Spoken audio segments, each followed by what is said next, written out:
ini secara eksklusif kami terhubung dengan Aquarius Rudianto, Direktur Jaringan dan Retail Banking Bank Mandiri. Selamat siang Pak Aqua, apa kabar? Baik, selamat siang. Kabar baik. Baik, Pak Aqua, transformasi digital di masa kini merupakan suatu keharusan yang perlu ditempuh agar bisa lebih efisien, lincah, dan juga mengimbangi kebutuhan di pasar. Terkait hal ini, bagaimana evolusi digital yang telah berlangsung di Bank Mandiri? Mungkin ada gebrakan digital yang telah dilakukan oleh Bank Mandiri? Baik, terima kasih. Sesuai misinya, Bank Mandiri selalu mengedepankan teknologi dan digital sebagai competitive advantage dengan delivery to market yang cepat. Saat ini Bank Mandiri telah memiliki layanan digital baik dari sisi front end maupun dari sisi back end-nya. Di mana ini untuk memberikan kenyamanan, keamanan, dan kecepatan layanan bagi nasabah perorangan implementasikan. Yang pertama yaitu layanan Livin yang merupakan super apps bagi nasabah individual, di mana kita memberikan kemudahan bagi nasabah di dalam memenuhi kebutuhan sehari-hari. Di situ fitur-fitur dan keandalannya terus dikembangkan, layanan transfer, purchase, ataupun payment, yang semuanya terintegrasi dengan layanan dompet digital, sehingga tidak usah nasabah repot-repot memindahkan nomor VA ataupun nominalnya. Kemudian ada juga di dalamnya layanan investasi untuk transaksi reksadana atau dalam waktu dekat nanti kita kembangkan dengan surat berharga. Dan terakhir tanggal 22 Juli kemarin juga kita luncurkan Livin Suka. Jadi kalau di dalam Livin itu ada Suka, itu memberikan untuk kemudahan kebutuhan lifestyle. Yang kedua, untuk nasabah korporasi, kami juga memiliki super platform Kopra yang memberikan end-to-end services. Ada 3 varian solusi di sana, yaitu Kopra host to host, bagaimana terhubung langsung dengan sistem nasabah, Kopra portal base, di mana solusi layanan yang dapat diakses melalui web portal. Dan yang terakhir, yaitu Kopra partnership, yaitu diintegrasi Kopra dengan vendor pihak ketiga untuk solusi ordering plafon bagi penjualan online dan offline. Jadi dengan demikian, layanan Kopra dapat mendukung bisnis nasabah korporasi melalui layanan finansial yang seamless, efisien bagi operasional perusahaan. Yang ketiga, transformasi digitalisasi cabang, di mana kita meluncurkan Smart Branch. Di tanggal 29 Juli yang lalu, kami meluncurkan 241 cabang yang kita sebut Smart Branch by Mandiri, itu tersebar di seluruh Indonesia, dan itu juga terintegrasi tadi dengan yang nomor 1 Livin dan kemudian Kopra Bank Mandiri. Cabangnya ada digital box, ada yang hybrid dan upgrade. Nah, ini tentunya kita memperhatikan digital safetyness masyarakat dan karakteristik di daerah cabangnya. Operasional cabangnya juga dengan menggunakan metode paperless, self-service, online reservation, face recognition, yang diharapkan nasabahnya itu nanti layanannya bisa lebih cepat, mudah, dan nyaman. Dan yang terakhir kita juga mengembangkan techno operation. Ini untuk memastikan bagaimana keandalan operasional di seluruh channel dan kontak poin Bank Mandiri bukan hanya menjaga keamanannya, tetapi juga transaksinya lebih cepat dan lebih bisa dikendalikan keamanan maupun kenyamanan impact-nya kepada nasabah. Demikian. Baik, seiring dengan transformasi digital yang Bank Mandiri terapkan, apa saja dampak yang mungkin sudah terasa oleh perseroan dan juga manfaat yang bisa dirasakan oleh nasabah? Oh baik, dampak yang ingin dicapai dari transformasi digital ini utamanya adalah kami mengacu pada bagaimana kepuasan nasabah terlebih dahulu. Sebagaimana saya sebutkan tadi, sebelumnya di mana fitur-fitur Livin tidak hanya menawarkan fitur perbankan, namun juga lebih dari itu, yaitu memiliki fitur-fitur lifestyle untuk penggunanya, sehingga memudahkan kebutuhan everyday life dari nasabah. Transformasi digital ini juga memberikan kemudahan bagi nasabah untuk bertransaksi secara cepat, aman dan nyaman. Di mana Livin by Mandiri hadir sebagai beyond banking, tidak hanya menawarkan fitur perbankan seperti yang tarik tunai, tanpa kartu, transfer, payment di marketplace, top up e-wallet, atau investasi reksadana, tapi juga memiliki fitur untuk memenuhi kebutuhan lifestyle pengguna Livin, yaitu di fitur Suka yang tadi saya sebutkan. Nah, dan kita juga terus akan perkaya fitur-fitur ini dengan potensial merchant-merchant yang berhubungan dengan kebutuhan lifestyle saat ini. Terlebih lagi juga kita dukung dengan banyaknya promo. Saya kira nasabah menyambut dengan antusias.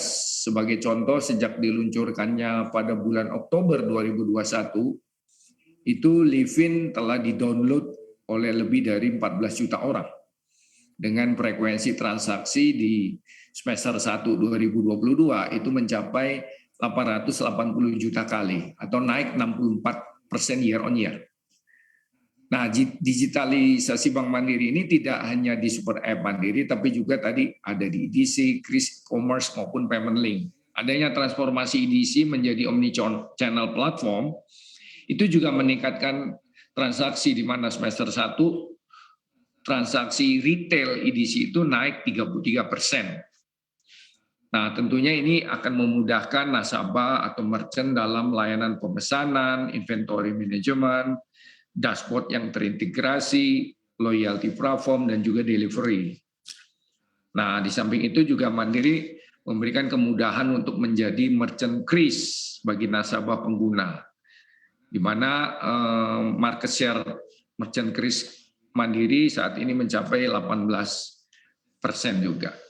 Di sisi lain dapat saya sampaikan untuk yang Kopra tadi, yang super platform untuk nasabah wholesale banking dengan fitur single sign on, di mana di dalamnya ada beberapa fitur Mandiri Global Trade, jadi untuk aplikasi bank garansi maupun cash management ataupun forex, foreign exchange, di mana frekuensinya itu di semester 1 juga tumbuh 72% year on year atau 326 juta kali.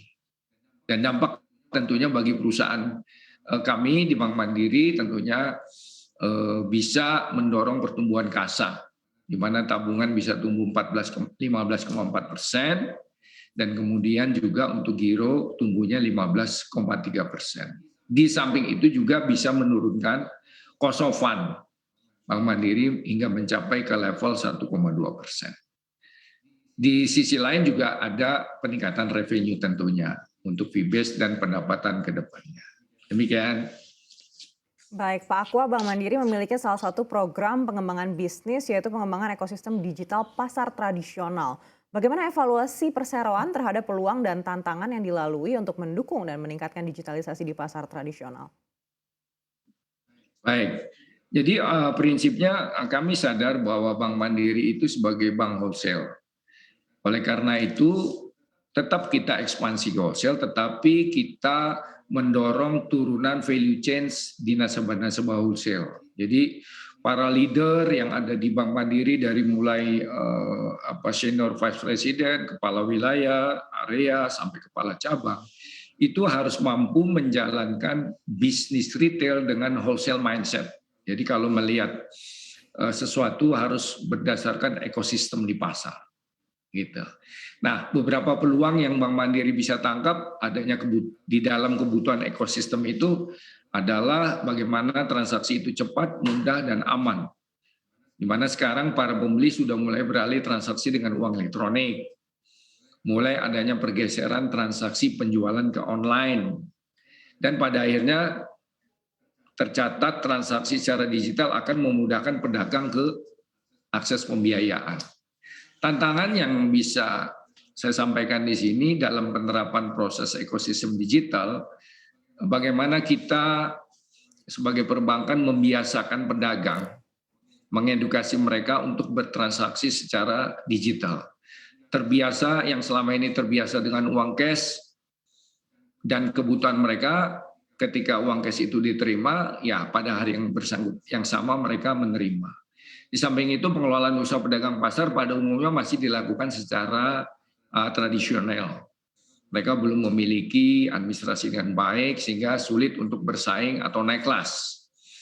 Nah, dalam hal ekspansi bisnis, mereka juga menghadapi persaingan bukan hanya offline ya, tapi sesama pelaku usaha pasar tradisional, namun juga berdagang secara online di marketplace. Ini persaingan yang dilakukan. Sehingga dari tantangan-tantangan itu kita mesti memberikan terobosan, membuat skema-skema yang cocok dengan model bisnis pedagang retail di pasar sesuai bisnis mereka. Nah, melihat peluang dan tantangan tadi, kira-kira apa yang dilakukan oleh Bank Mandiri? Yang pertama, bagaimana kita terus-menerus mengedukasi langsung ke pasar. Kita punya program namanya Live in Pasar. Untuk saat ini, Project Live in Pasar itu bergerak di 61 pasar tradisional dengan target 83.000 pedagang pasar tradisional, dan nantinya akan lanjut ke 400 pasar seluruh Indonesia. Proyek ini memberikan kemudahan pembukaan rekening secara digital, alat transaksi jual beli yang dengan kris, kemudian juga kita dorong dengan program promo supaya barang-barang dagangan atau pembeli itu mau melakukan lewat digital. Nah, pastinya juga kita melibatkan pengelola pasar sebagai katalisator, diawali dengan transaksi antara digital, maka pada akhirnya nanti catatan-catatan itu bisa mempermudah mereka masuk ke akses pembiayaan secara digital. Yang kedua, kita punya solusi living usaha di mana pedagang itu dengan mudah mendaftarkan kris secara mandiri dengan cukup mengakses portal Mandiri. Dan kemudian langsung terdaftar, maka dia dapat langsung menerima akses. Jadi mudah sekali yang dilakukan. Termasuk solusi e-retribusi, di mana kita menyiapkan sarana buat pengelola pasar untuk bisa mengkoleksi hubungan finansial antara pedagang maupun pengelolanya. Juga kita melalui UKM Center, kita punya UKM Center, itu untuk mengedukasi pedagang pasar mengelola keuangan secara digital menggunakan accounting software. Jadi diharapkan mereka lebih tertib, disiplin, dan bisa cepat naik kelas. Ada juga event-event business matching yang kami lakukan antara pedagang pasar dengan marketplace, serta juga kita memperluas akses pembiayaan Bank Mandiri bekerjasama dengan channeling perusahaan-perusahaan digital atau digital fintech lending.